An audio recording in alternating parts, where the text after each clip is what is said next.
Welcome to Season 1, Episode 13 of Classic Who. Let's get into it.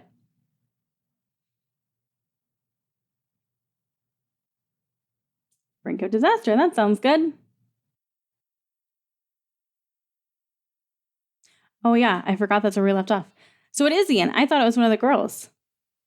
One of the women.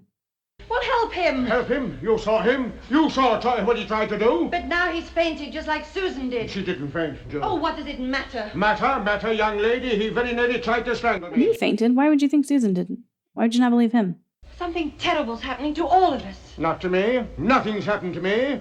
This is a plot between the two of you to get control What is of my this? ship. You have an injury on your head. How has nothing happened to you? Why won't you admit it, Yes. Why don't you? Susan, you've been behaving very strangely. Both of you. But I think you're right, Grandfather. They have? Shh.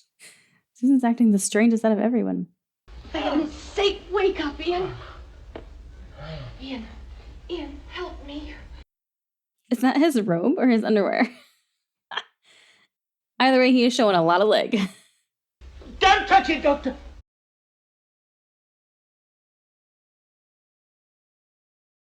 Grandfather, they couldn't have done all the things that Oh, yes, I admit they were very smart. So is she like possessed or not? Like sometimes she acts so weird and like sinister, and then other moments she's completely back to normal. They must be put off the ship. No, you can't do that. I can and I must. Like right there. That's normal. Don't underestimate my powers, young lady. Look, Grandfather, you've no means of telling what's out there. There may be no air, it may be freezing, it may be too hot to exist. Wait, so is he gonna... Did he say he's gonna put them out there? What are you two saying to each other? You're getting off the ship, Chesterton. Now? Yes, now. Get up. Ian, you don't have enough panic in your voice? Still out of it there, bud? I won't let you do this. If, of course, they'd like to confess to me what they have done to my ship, I may even change my mind. The hell is that? What was that? The danger signal. The porticator! The what now? Ian! No, Ian, The hell? it's all right. It's all right. Pull you away. Controls are alive. What? No, you mustn't be frightened. Sounded like he said the trolls are alive. I'm assuming he said the controls? If one small piece of apparatus fails, a little bulb illuminates and tells me precisely where the fault is. Can you imagine what would happen if the whole of it lights up? No. It means that the ship is on the point of disintegration. Oh. All four of us are to blame. How? That drink you gave us. Oh, a mere harmless sleeping drug. I thought so. Oh. So funny. You drugged us. And I told you not to go near the control column. You'll electrocute yourself. I'm afraid I must have misjudged you both. 15 seconds. Oh, so why does he like suddenly say they're okay? Because of the whatever it is. I don't know what the word is. Fort something? We're on the brink of destruction, so that all four of us must work closely together. Just a moment. Why did you say that? I kind of like that they leave those little flubs in. I mean, now that it's, I get that it was like budgets and stuff like that. Like, that's just what they did back then. But because they are left in, we see how often they do get it right, which is impressive. And I don't believe there's an evil intelligence in the ship. Just at the same token, I don't really believe that you have been the cause of this trouble. Oh, what is then? I don't know, but we must find out. Yes, but how long have we got? It's definitely every quarter of a minute. But we have a measure of time as long as it lasts. What that sound is every quarter of a minute? That explains the clock face. We had time taken away from us. Oh yeah, wasn't it like melted or something, the clock face?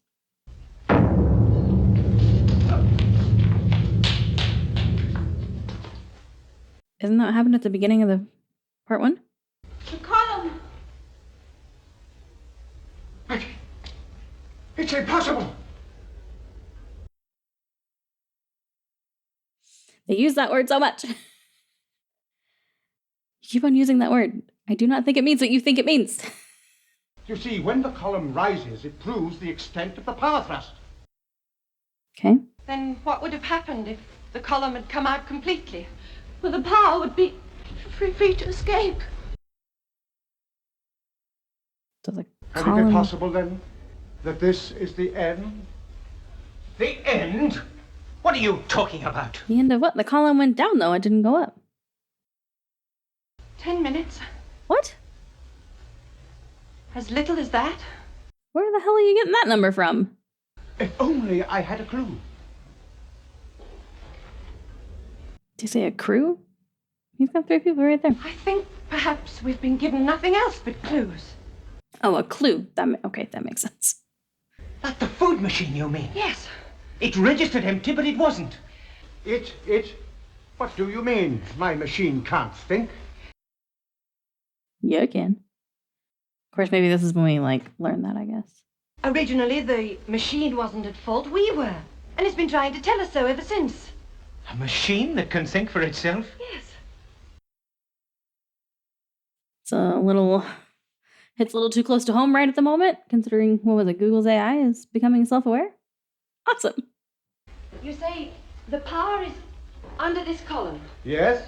What would make it want to escape? Something outside? Yes, possible. I thought there was something inside. You see? The machine has been warning us all along. Yes, but only if anybody went near the control column. Yes. But it could be the power escaping. So we're saying it's the TARDIS? Why were the doors open? I thought somebody was inside. I thought Susan was, possessed. And then Ian. Now, Susan, and you, young lady. I feel like it's happening faster. More frequently. I lied deliberately. You just, snap at him to come over. We have 5 minutes only.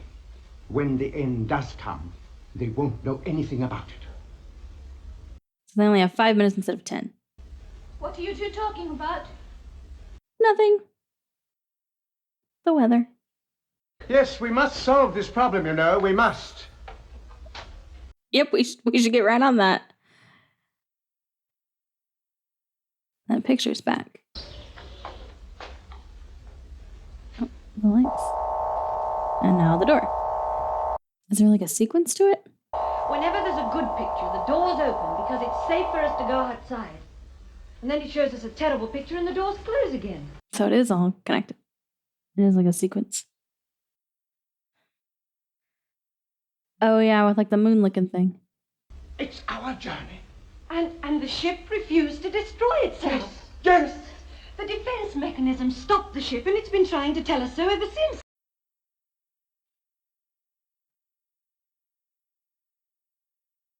We are at the very beginning. The new start of a solar system. Outside, the atoms are rushing towards each other. Little collections of matter are creating a new birth of a sun and its planets.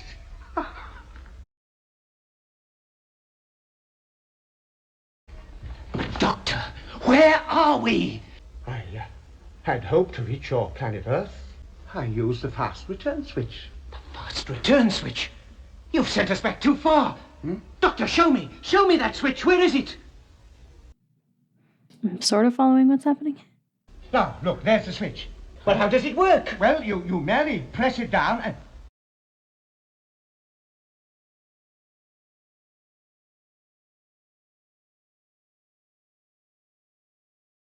Yes, there you are, you see? What's wrong? The spring's not connecting. There. Ah, that's right.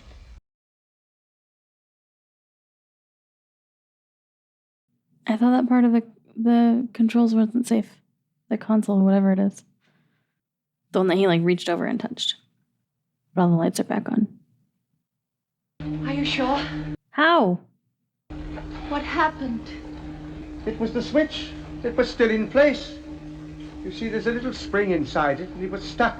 It hadn't released itself. Let me give you a demonstration. Now look, when I put my thumb on there, the light comes on. As soon as I take it off, a little spring inside releases the switch here, and out goes the light. Why are we getting this lesson? It was stuck. So they went all the way back? Like, to the beginning of time? Well, the beginning of our solar system, I guess. Because he said it was our journey. About them. You said some terrible things to them. They look rough. Don't bother to say anything, Doctor. Yes, Barbara's not quite over it yet. Well, you were absolutely right. It was your instinct and intuition against my logic, and you succeeded. We all owe you our lives.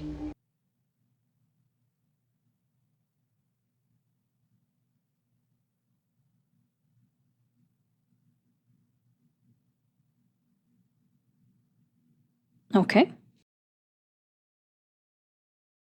You know, I really believe I have underestimated that young lady in the past.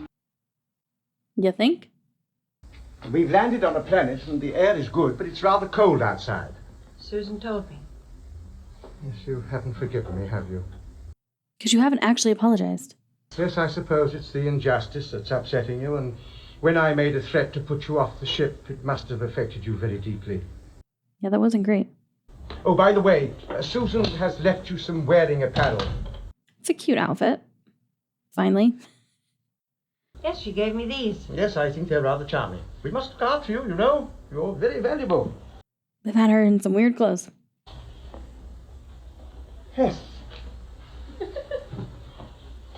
Okay, well, I guess she's forgiven him. Very chic.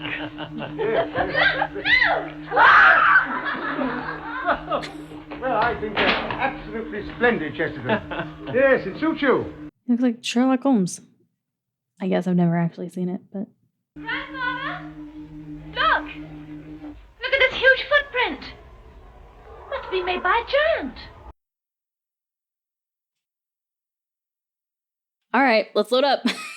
Let's head out. Let's go back to Earth. We don't need any giants.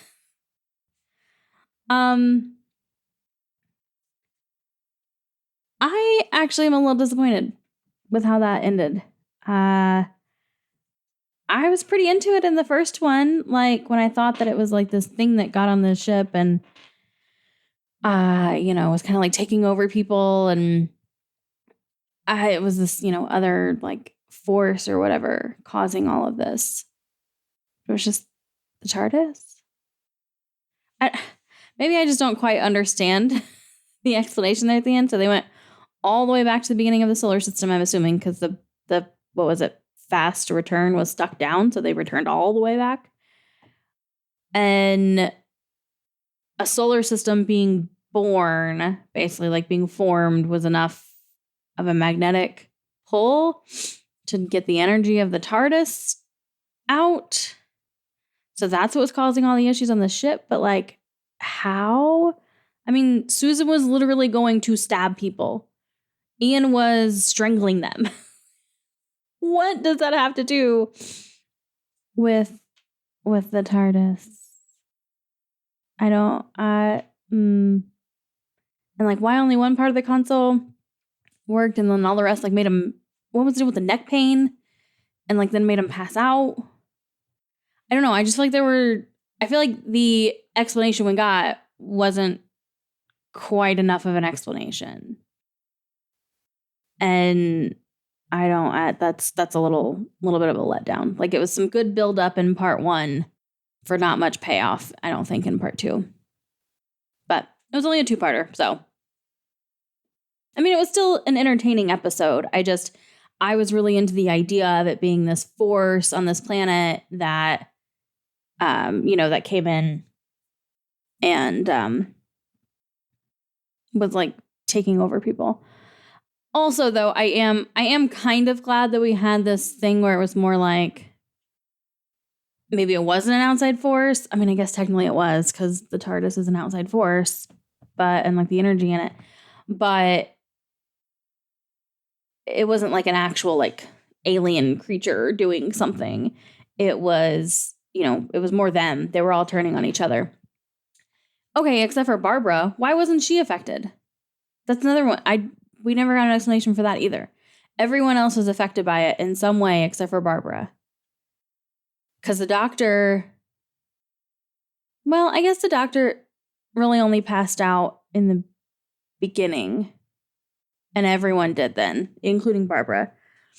But even the doctor, he was like talking about leaving them. And so I feel like even he was affected. Barbara was the only one that stayed pretty level-headed. Although the doctor does tend to go to some extremes sometimes. So maybe that actually wasn't out of the ordinary for him. If he really thought that they were bad. But like he thought that they were bad and he should have known that. So I feel like he was affected. Barbara wasn't. Anyways, odd ending to the story. All right, that's going to wrap up this one. If you're watching this on Patreon, thank you so much for the support. And if you're watching this on YouTube and you want to catch up to those on Patreon who got this episode months ago, you can click the link in the description below. And if you want to stay on YouTube, that's perfectly fine. Just make sure that you subscribe so you don't miss any future episodes or uploads or videos, whatever you call them. And no matter where you're watching, thank you so much. And hopefully I'll see you in the next video.